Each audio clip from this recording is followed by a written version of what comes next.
Order. Draft European Bank for Reconstruction and Development, further payments to capital stock, order 2024. Morning, ladies and gentlemen. Minister to move the motion, please. Thank you. It's a pleasure to serve under you. I beg to move that the House considers the draft instrument titled the European Bank for Construction, Reconstruction and Development, further payments to capital stock, order 2024. Mr. Speaker, honourable members, allow me to briefly take you through the background and purpose of this legislation. The European Bank for Reconstruction and Development, or EBRD, is a multilateral development bank headquartered in London. It provides high-quality project financing to support economic and private sector development in 40 different countries. The UK is the bank's joint second-largest shareholder and hosts the EBRD's headquarters in Canary Wharf in London.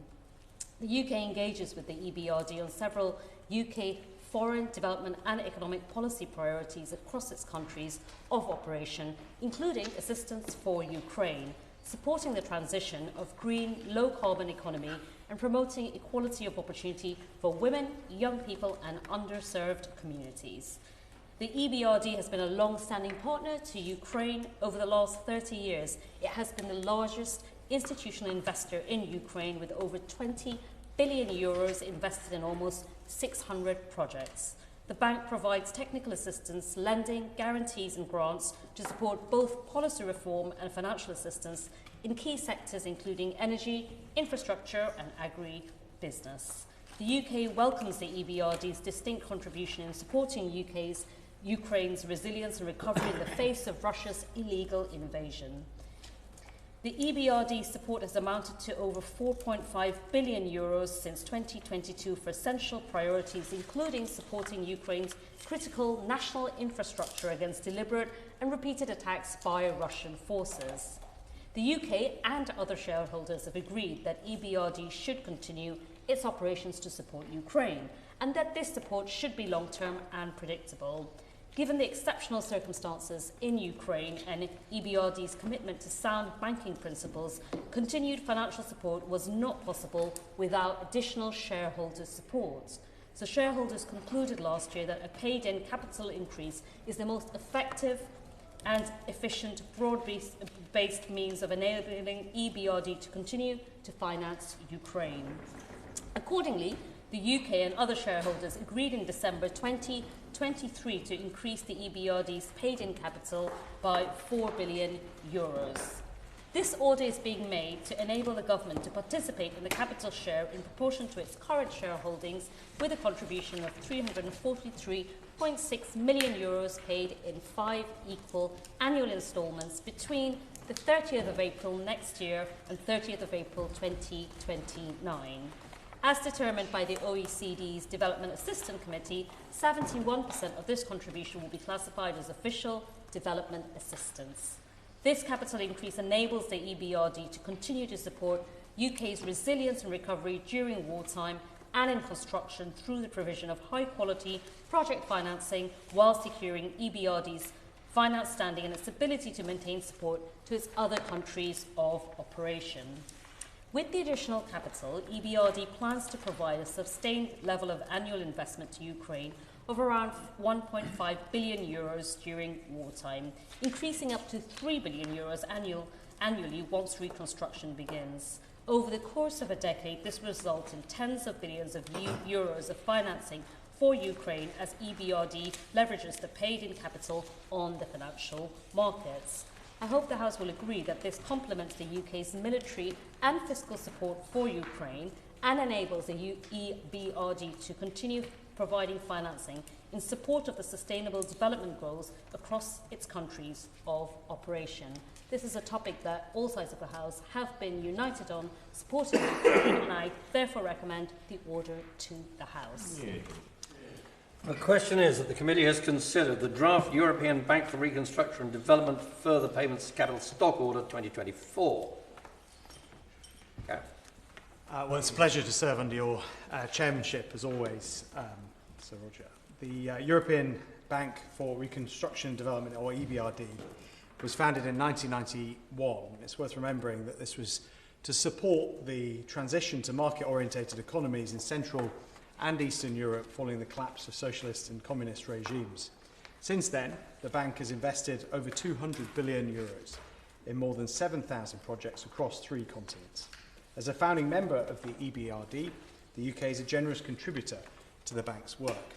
The UK was one of the first donors to contribute to the bank's Ukraine Stabilisation and Sustainable Growth multi-donor account. And in October 2023, the UK signed a statement of intent with the bank to help UK companies do business in Ukraine. This statutory instrument enables the government to make payment of £343,600,000 to the EBRD for the purchase of additional capital stock. As the Minister quite rightly said, this follows the decision made by the EBRD's Board of Governors in December of 2023 to increase the bank's capital by €4 billion. We, on these opposition benches, fully support the government's decision to purchase additional stocks in EBRD. Alongside ensuring the UK maintains its stake and voting power within the EBRD, the capital increase is vital to sustaining the ongoing work in Ukraine and ensuring the bank's ability to meet the needs of other countries in its portfolio. However, given the size of the UK's investment, I think it's right that we, on these benches, seek clarity on just 3 specific simple points, which I hope will be straightforward for the government. Firstly, can the Minister tell us whether other member countries of the EBRD are increasing, decreasing or maintaining their stock shares in the bank, given that the UK is increasing? Secondly, as she mentioned, the EBRD has green objectives. So can I ask, is support for Ukraine subject to the EBRD's target for at least half of its business volumes to be green? And does this allow for Ukraine's most urgent funding needs to be prioritised? Finally, does the Minister believe this capital increase will be sufficient for the EBRD to fill its overall mandate, or should we expect further capital requests in the future? As I say, we support this measure, this decision, but we would be grateful for clarification on those points. Any other takers? No. Minister. Thank you. I thank the Honourable Member for his support for the overall bill, and it's always a pleasure to see him in his place, of course. Some of the questions he asked, first of all, and he's right to do so, the other shareholders of the bank have confirmed their intention to participate in the capital increases. This includes other members of the G7, and I'm happy to write to him with specifics if it would be helpful. The capital increase will ensure that EBRD can increase lending to support UK's resilience while maintaining activity in all its countries of operation. It's not dependent on other factors. The EBRD's total investment in Ukraine in 2023 was 2.1 billion euros, and it was compared to total investment of 13.1 billion euros across all countries of operation. And other than that, I think the other question on climate change, the EBRD aims for over 50% of its total annual investment to be towards green projects in 2025, reducing net annual greenhouse gas emissions by at least 25 million tonnes.